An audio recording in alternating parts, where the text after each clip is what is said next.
Hey everyone, and welcome back to my channel. Today I'm going to be doing my April wrap-up. I read some really random books this month, so this is going to be a weird, well not a weird one, but just like a bit random. Like, who knows why I read these. First of all, I read Arkady and Boris Strugatsky's Roadside Picnic, which is a Soviet era science fiction about alien contact and this weird zone where people go in, steal stuff and sell it on the black market. I did a full review on this, so if you want the full breakdown and like all my thoughts on it, then it will be up there or up there. I'm not too sure ever when I'm recording what side it will be on. But yeah, I really enjoyed this. I think it is a brilliant example of philosophical science fiction that kind of just makes you think about life and purpose and desire in quite a fun and disturbing narrative. But yeah, definitely recommend it. Next,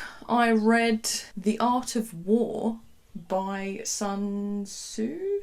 TZU. Tzu. This is like a ancient military manual because we read that kind of stuff here. I've had this on my bookshelf for years now. Like, I was recently just going through all my books and thinking, like, why do I have this? Have I read it? Did I enjoy it?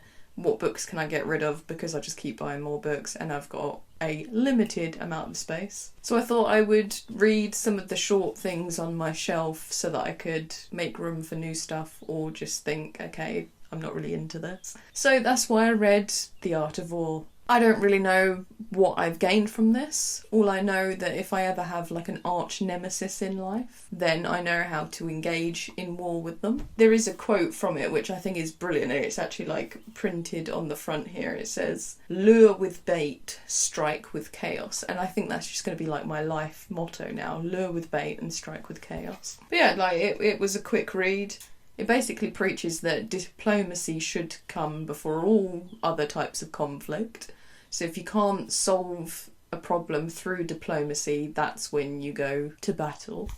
It also then talks about like spies. And like, I'm mildly obsessed with the Cold War era and just like the whole spy shenanigans that were going on then. So I don't know whether I'm correct in saying this, but this was read by a lot of spies in the Cold War. Let me just double check that. It was handed out to people. Well, yeah, like for example, Douglas MacArthur, he was like a general of America. He was like involved, I think, in the Korean War. But yeah, he said, "I always kept a copy of The Art of War on my desk." Yes, according to some authors, the strategy of deception from The Art of War was studied and widely used by the KGB. I knew it'd been studied in the Cold War, but it's fascinating. So if you've got a nemesis in life, read this and then engage in war with them. Then I read a couple of fairy tales. One of them was a Swedish one and then the other was an Icelandic one. The Swedish one I read because I really like the artist who did illustrations for the book, John Bauer or something. I will like put some of his pictures up just to show you, but it's a very pretty book. I read this online on a library. The book is The Tale of the Moose Skut and the Little Princess Tuvstar, and it's quite depressing towards the end actually, but it's about this princess that longs to explore the world, and so she runs away from home with a moose who takes her through some landscapes and warns her not to engage with the elves, then a witch, and then something else. She doesn't listen. Well, she initially listens and then doesn't, and so then all her clothes get stolen, and then she then gets trapped at the bottom of a lake, and it's just like, yeah, that's depressing. This is fairy tale. This is for children. Fairy tales used to be quite horrifying and graphic and disgusting. It's like the Disneyfication of fairy tales that have made them into like something nice and sweet and like, oh, Disney princesses. All of it was just like batshit crazy back in the day. Then the second fairy tale I read is The Story of Dimmelimm by Guðmundur Þorsteinsson. So it's an Icelandic fairy tale / child's book, and the reason why I read this one is because I watched the A24 movie Lamb or Dyrith recently, and there were books in it, so naturally I had to write a whole film review about it, sort of focusing on the literary references in it and how it was influenced by folklore, and then deconstructing what books appeared in it and how they would have meaning for the narrative. And then also talking about the Icelandic sagas, because they sort of influence the plot of the movie as well. It's wild. It's an absolutely fantastic film, filled with so many layers of meaning. It's batshit crazy as well, but kind of sweet and slightly creepy, but it's really interesting. Like, I can't believe, like, Kieran from KD Books, he messaged me saying it was absolute trash and that it's rubbish and everything, and I was like, oh no, like, I've literally just pressed play on this, because I like have a film Instagram where I say like, oh, this is what I'm watching, have you watched it? Just because I like finding out what films people watch and just sharing reviews and stuff like that. But it turns out 5 stars, man. It's a 5-star movie. Wait for me to talk about it more in depth in my film and TV wrap up, and I might do like a whole separate video review on it, because I just feel like I need to talk about it more. But yeah, so I read the story of Dimmelen because it appears in the movie, like there's a guy in it reading it to the lamb child, and yeah, it's quite interesting the way it has parallels with the film, and I just love that when writers just add in small little nods through books. It just gives you an extra layer of meaning if you know what the book is, because there was like a Mikhail Bulgakov book in that movie as well. I haven't read it, but I know the plot, and it kind of like very much is of the same ilk of the movie in terms of like humans, animals, blah blah blah, that kind of stuff. But yeah, anyway, so I read that fairy tale. It was cute, it was a bit sad, but it was quite pretty as well, and there was like some really nice sentiments in it. Well, not really actually, quite depressing sentiments. There was like a line in it, and it just kind of like, yeah, that sums up life, doesn't it? I'll just read you the English because I can't read Icelandic. But yeah, so it says in it, but nothing stays the same for very long in this life. And so true, man, so true. Like, deep AF, and you're teaching, like, you're saying that to kids. Brilliant story, brilliant like Easter egg in the movie if you haven't watched it. Then I read Tove Ditlevsen's The Faces. This is Danish. I've had like a massive Nordic love affair this month.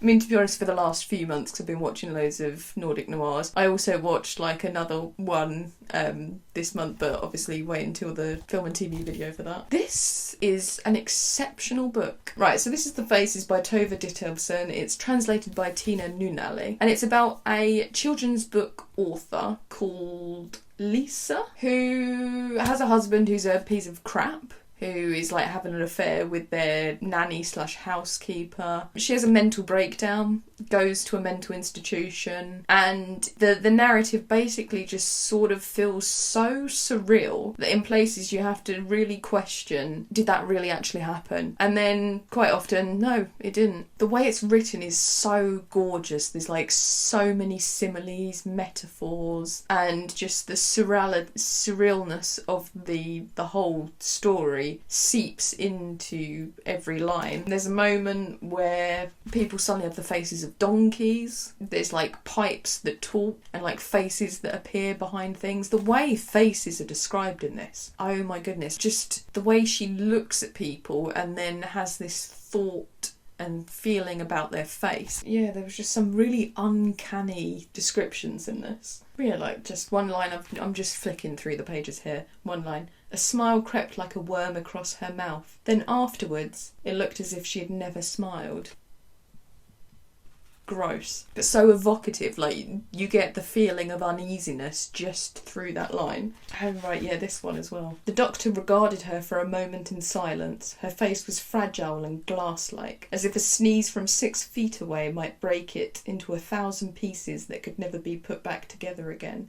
It must have taken all the doctor's concentration to make sure that wouldn't happen. Bizarre, but like beautiful, and you can just, freaking love this. Like, it took me quite a while to read it, even though it's very short, because I was just in awe of the writing. Obviously, this was originally Danish, so there's been translation, but just the level of writing, phenomenal. So like I do have, because I got this for Christmas, so I do have a couple of other Ditlevsen books to get through, like her most famous trilogy, the childhood trilogy, and then I also do have a collection of short stories which is called The Trouble with Happiness or something like that. Delightful. But yeah, fascinating woman. She's of the same kind of literary tradition of women like Sylvia Plath and Virginia Woolf, so kind of had mental health issues and their lives cut criminally short, but they wrote such vivid and extraordinary pieces of literature. So if you've not read Tove Ditlevsen, I can't speak of her other work, but I'm sure it's phenomenal. This book absolutely blew me away. It's just so rich for exploration. Amazing. If you've read it, let me know what you thought. And then the final book I read this month was Boy Parts by Eliza Clark, and I listened to this on audiobook, which I believe it's the author that also narrates the audiobook. And well, that was a ride, wasn't it? I swear, like, I heard this compared to as basically like the female American Psycho, and essentially you can't go wrong with that description. It's very unhinged. It's quite funny, which I was mildly concerned at when I just kept finding myself chuckling. Loved the Lord of the Rings references. The character was slightly obsessed with Lord of the Rings and just talked about it several times and was like, yeah, awesome. But everything else, Jesus Christ, what a messed up character. And I just love unhinged narrators. Totally unreliable, totally batshit crazy and despicable. But it's just interesting to read from these different points of view, because I like to think I'm not insane and batshit crazy. But yeah, it was just an enjoyable read.